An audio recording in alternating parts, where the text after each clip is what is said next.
tenho duas coisas que me preocupam. Neste momento, isso pegou final de novela. Tem duas coisas. Aí para o capítulo da novela. É, Felipe, nossos comerciais. Por favor. Duas coisas que me preocupam. A primeira delas é que, dado o estoque de imóveis do Estado, deixa eu começar pela burocrática antes. Eu tenho dúvidas sobre qual que é o formato jurídico para uma abordagem dessa, porque me parece, na minha cabeça, só MPI, só manifestação de interesse privado, que seria, manifestação de interesse público, que seria capaz de rodar um projeto desse.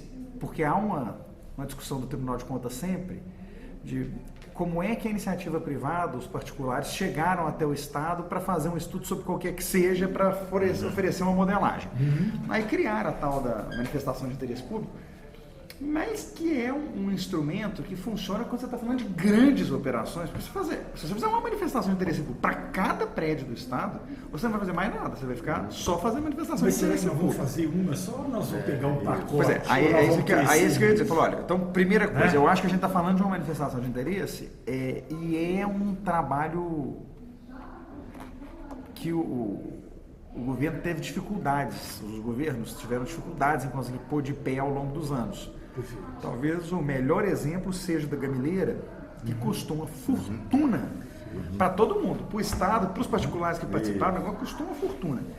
E não conseguiram chegar a lugar nenhum com aquilo. Então, acho que o Estado tem um pouco de receio das manifestações de interesse. Eu sei que São Paulo está rodando manifestações de interesse com um pouco mais de agilidade. Acho que é uma provocação que a gente podia fazer.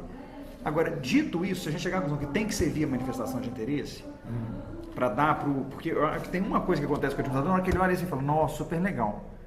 Será que eu posso conversar com o particular sobre isso? Porque eu não fiz o lançamento. Nós já fizemos uma interferência jurídica nisso aí. E um memorando de entendimentos que não dá direito, nem responsabilidade, nem para uma parte, nem para outra, pode ser um veículo que nós tenhamos representatividade. De posse disso, me autoriza o que eu já fiz com... A gente já conseguiu ter esse ok da AGE, ou seja, nas conversas com o subsecretário do Tesouro. Ele, obviamente, submeteu isso à consultoria jurídica dele. Ele deu notícia para vocês? Não submeteu. Ele nos recebeu muito bem. Ele foi muito simpático. Ele falou, opa, porque ele vem de uma história acontecida no Rio de Janeiro que parece que ele andou tendo esse problema lá. Então... eu entendo que ele viu aquilo muito bem, por que ele não conseguiu aprofundar, eu não sei. Pois é, minha dúvida é se a barreira não foi jurídica, porque eu acho que o primeiro problema aqui é conhecendo o administrador público, gente, e o medo geral deles. A primeira coisa que o cara vai falar assim, o jurídico me autoriza a olhar isso, eu não posso olhar isso. Eu posso abrir a segunda folha ou eu não posso abrir a segunda folha? Eu acredito que isso não ocorreu, porque senão ele daria esse retorno. Não sei, porque isso também é outra coisa do serviço público, né? Não dar o retorno é melhor do que falar que o retorno é ruim. Porque também se falar assim, não, a AGE falou que não pode ser desse jeito, não. Aí vocês iam querer conversar com a AGE, aí ele ia ter que mediar uma conversa com a AGE, o advogado ia querer conversar com a AGE, aí o cara pega e fala, ai meu Deus, eu desisti disso, não vou conversar sobre isso mais não. Assim, eu acho que uma primeira preocupação é essa, você vai falar, Paulo. Porque é o seguinte, eu só me propus a isso por causa do novo. Todo esse histórico e tudo mais e tal, a gente tem ele sempre. Assim, a minha proposição em me ligar a isso e propor que o governo seja um fomentador de negócios. Ele não vai ser um recebedor de moeda a respeito disso, não. Ele vai fomentar que essas situações são situações que saem de uma questão de inadequado, inapropriado, mas estava numa situação de formatação de negócio. Mas aí eu acho que aí você chegou no meu segundo ponto. O meu primeiro é o entrave jurídico. O meu segundo é escala. Aí na hora que você fala, tem 11 mil imóveis, pô, quantas oportunidades dessa não deve existir? Deve ter uma centena de oportunidades dessas. A gente fala do máximo 10%. Mas 10% de 11 mil são 1000. Mas que seja uma centena, que sejam 100 só. Aí o cara olha e fala, vou ter que fazer 100 procedimentos desse? Não, vou não, gente, não mexe com isso não. Vamos pensar numa forma de vender esses negócios todos sem ter que fazer isso tudo. E aí o meu medo é que por medo da complexidade esteja acontecendo um recuo por medo da complexidade. Perfeito, mas peraí, você entrou num ponto perfeito. A partir da hora que a legalidade jurídica se der aí, pode ter um complicador, que nós estamos tomando para nós esse estudo. Ou seja, o que nós... Mas e o medo do cara da gestão que ele vai ter que fazer? É medo de trabalhar. É medo de pensar fora da caixa. Eu concordo. É por isso que eu acho assim, eu acho que a nossa... Eu tenho toda a disposição de ajudar, porque eu gosto desse tipo de assunto. Mateus, mas isso é estrutura do Estado. Depois que nós vencemos, achamos, desatamos esses nós, que nós não pedimos nenhuma autorização para ter essa representatividade. Depois, nós vamos chegar com um pacote pronto, que o Estado vai falar assim, pode falar. Não, aí não dá. E aí nós perdemos o nosso trabalho todo de meses, que nós já estamos desde abril trabalhando nisso. Eu gosto de sofrer com uma coisa de cada vez só. Sem a gente superar o jurídico, nós nunca vamos descobrir se eles estão com preguiça ou sem preguiça. Mental, física, emocional, não sei nem qual é o tipo de preguiça, não. Porque, sinceramente, a forma mais fácil de fazer isso, eu não gosto da Codemig não, acho que ela tem que ser extinta, mas a forma mais fácil de resolver isso é via Codemig. Porque como a Codemig... a Codenge, né? A Codenge tem o patrimônio, ela pode pegar o patrimônio e dar o fim que ela quer. Então, assim, a lógica para fazer isso pega esses imóveis que estão desse jeito, transfere para dentro da Codenge, a Codenge conduz esse processo, porque ela tem mais flexibilidade legal para fazer essas parcerias particulares. Mas até para fazer isso seria bom ter um piloto, porque a gente olha o piloto e fala, bom, tá vendo como é que o piloto é difícil de rodar dentro do Estado, que tem essa trava, essa trava, essa trava? Então vamos identificar os imóveis, a gente transfere esses imóveis para a Codenge, se ela ainda existir até lá.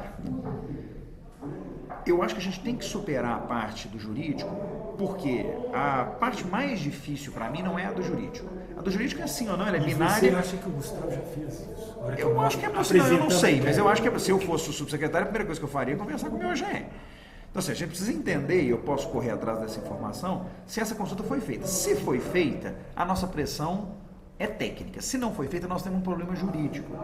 E eu estou falando para vocês na qualidade, eu vou mudar o chapéu, na qualidade de procurador da Assembleia. Eu olharia e falaria assim, tá certo, fez o memorando, você pode fazer o desenvolvimento, mas eu não vou permitir que vocês participem da licitação depois, porque vocês têm informação privilegiada, porque vocês que montaram o edital. É porque eles pensam na cabeça deles. Exato, entende o que eu estou falando? Mas assim, na lógica do advogado, a solução do advogado é sempre o não, porque ele fala não pode fazer, porque quando ele fala não, ele ressalvou todos os perigos que ele tem. Fala, mas aí a gente precisa fazer, fala, não, mas não pode. Então, eu gostaria de a gente tentar superar a dificuldade jurídica primeiro, entender se ela existe ou não. Porque se ela não existir, aí está fácil. O nosso problema é só... Porque o governador, se ficar sabendo que existe uma possibilidade dessa, ele vai ser o primeiro para falar, vai lá, faz. A gente consegue fazer andar. Agora, se ele falar faz, e vier alguém da gente falar, não pode, acabou. Ele não vai dar mais nenhuma palavra. Ele falou, ok, gente, obrigado, a ideia foi ótima, mas não tem jeito de fazer aquele negócio que vocês propuseram, não. Acho que a gente precisa entender, então, se nós esbarramos ou não num problema jurídico. Ingenuamente, eu pensei um pouco diferente. Eu pensei o seguinte, se o governador acha que isso é interessante, fala, vocês dão uma solução para isso aí, que vai vir uma solução. Não acontece isso, não? Não tem essa possibilidade? No que diz respeito a jurídico, não. Porque jurídico é muito binário. Então, assim, claro que tese jurídica, a gente tem que instalar, por isso que eu sou a favor de instalar a discussão no movimento inverso. Se eu tiver o sim do jurídico, nada mais me segura. Se eu não tiver o sim do jurídico, o primeiro não que o jurídico dele joga na terra tudo o que nós conversamos. Olha, gente, como que a gente falou? Não. Como é que nós vivenciamos? Não, mas isso eu acho que a gente pode... Com cautela. Como é que você eu acho que pode nos ajudar? O caminho é eu descobrir onde é que está parado.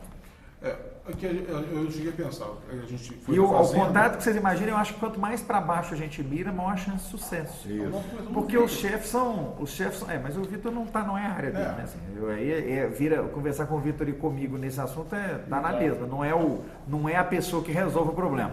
Mas, por exemplo, porque mesmo o subsecretário do Tesouro, ele tem muito serviço. Eu não preciso conversar com ele, não. Se ele me falar embaixo dele quem que cuida disso aqui, quem que é o gerente do patrimônio que cuida disso aqui, eu converso com esse cara, porque eu não preciso dele. ele. Eu preciso que ele converse com o assessor jurídico da secretaria, para o assessor jurídico da secretaria me dizer se a gente pode andar com isso.